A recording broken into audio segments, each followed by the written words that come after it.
The Bow of Badon, an epic weapon for true pros. In this video, I will teach you everything you need to master it, from the right mindset to the best abilities and how to counter the meta. Ready to dominate your opponents? Let's get started. Alright, before diving into the abilities and counters of the Bow of Badon, let's talk about the mindset you need when wielding this legendary weapon. Playing with the Bow of Badon is all about kiting, hitting your opponents, chipping away at their HP, retreating, and repeating. This weapon's immensely powerful E ability gives you the perfect tool for this playstyle. The longer you can keep your opponent inside the area of the effect, the higher your chances of victory. Your focus should be on staying mobile, maintaining control, and punishing anyone who dares to chase you down. Now let's take a closer look at the abilities of the Bow of Badon and figure out which ones can turn the tide of battle in your favor. The Bow of Badon offers two highly versatile Q abilities, each designed for different scenarios. The second Q, which you'll likely use most, fires an arrow towards your target, dealing solid damage with impressive range, and it is recently buffed. It now has a shorter cooldown, making it even better for kiting. This ability allows you to stay mobile while maintaining consistent pressure on your opponents.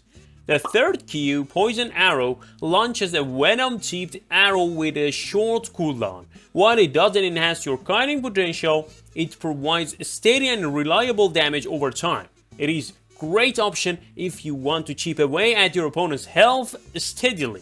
But keep in mind it doesn't complement the kiting playstyle as effective. Now let's dive into the W abilities. When it comes to 1v1 scenario, two Ws stand out. The first is Ray of Light, a skill shot that deals decent damage. After a slight delay, it fires an arrow to your target area, routing all enemies in a small radius. While it doesn't directly enhance your kiting playstyle, it works as a strong setup for your E ability, especially against opponents with low mobility, like Fire Staff, Bolt Casters, or even Curse Staff users. The second is Frost Shot, and this one is a kiter's dream. It allows you to dash backward in the opposite direction of where you aim, slowing enemies in a small radius upon impact. This ability synergizes perfectly with your E, giving you more control and creating opportunities to maintain distance while dishing out damage. Be cautious. If you use Frost Shot toward your opponent, it will deal minimal damage and engage you in combat, preventing you from using portals to escape. Always position wisely to get the most out of this ability. Yeah, do this. Dude.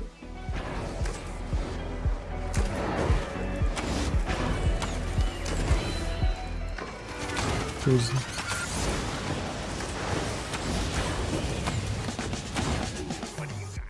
Oh my!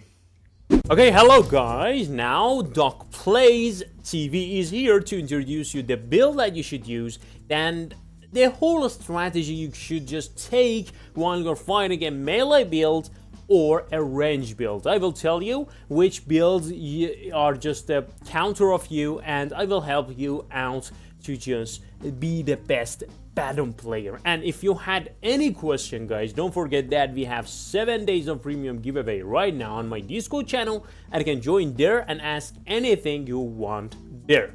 So let's go for the build. For the build, you will have for sure Badon Bow, Assassin Jacket, Hunter Shoes, Call of Purity. And I will tell you why you are using each one of them. For the cape, if you are going cheap, you can go for Tet for cape. If you are going expensive, which I really suggest you to do that, you should go with Undead cape. And for the food, always go with Omelette. 7.1 is the best, and the bag. A bag will do the job or something like this. It really doesn't matter. And for the potion, always go with a healing potion and just bring a resi pot with yourself. I mean resistance potion for when you're just fighting a bolt caster or maybe Curse Staff. Okay, let's go for the probable fight. I will just hypothetically, is that right? fight a carving sword. I will show you after I tell you which spells you should use. Against melee builds, against bolt casters, against light crossbows, use deadly shot, guys. Against melee builds, use frost shot, but against bolt casters, cursed staffs, and light crossbow, you can use ray of light. Against great hammer, against battle bracers, against Fist of Avalon, use poison arrow, guys. Why? Because they don't have any consistent damage. They have one combo, they will do it to you and they will retreat. So you need persistent damage against them to maybe kill them.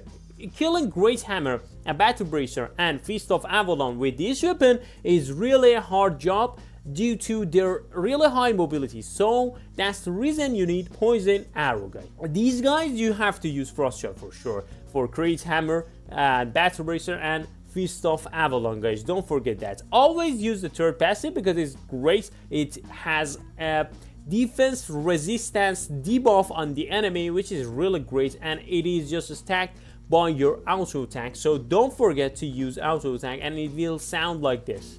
Can you hear it? Perfect. Okay, let's go for your assassin jacket. Why you use assassin jacket? It is because it will give you a great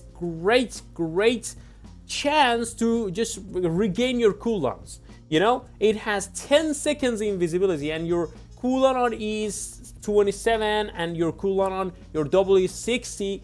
So once the first thing that you should keep in mind is use your assassin jacket to just cool the fight a little bit. If your enemy is just taking the momentum of the fight, you have to do assassin jacket to just use frost shot after that, or maybe use your E, because the bonus damage on your assassin jacket will help you greatly.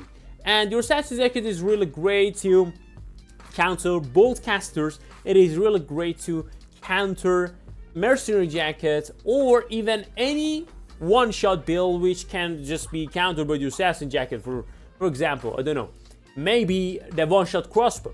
If he's just charging at you, just use your assassin jacket and get away. The next set of gear that you're using is Call of Purity. Call of Purity is really great, guys, because it will give you extra damage with its passive. At the same time, you have Avalonian Beam. You can interrupt the enemy ability casting with your beam. If the enemy has melee damage, or if it's melee like carving, battle axe, death giver, etc., use force field, guys.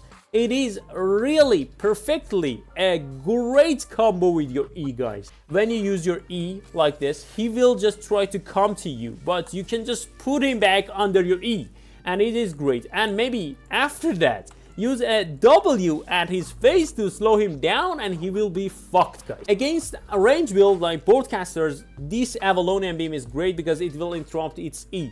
When the enemy has Cultist Robe, use this Avalonian Beam. It is really great. You should use these shoes. Most of the time, it will just help you regenerate your W and E faster, and it is really great. As you know, it reduces the cooldown, and it has a Quick Thinker passive such as your jacket, which will reduce your cooldown even more, and it is really great. Against cursed staffs, guys, don't forget to use dodge roll, but against all other builds, don't use, please, the rush. You can just use any other shoes too, and I have some spec on hunter shoes, so that's the reason I'm using hunter shoes. Okay, so that's it, guys. That's the whole concept of playing with Bow of Badon. So, and thanks for watching the video, and see you soon. Subscribe if you want more of these guys.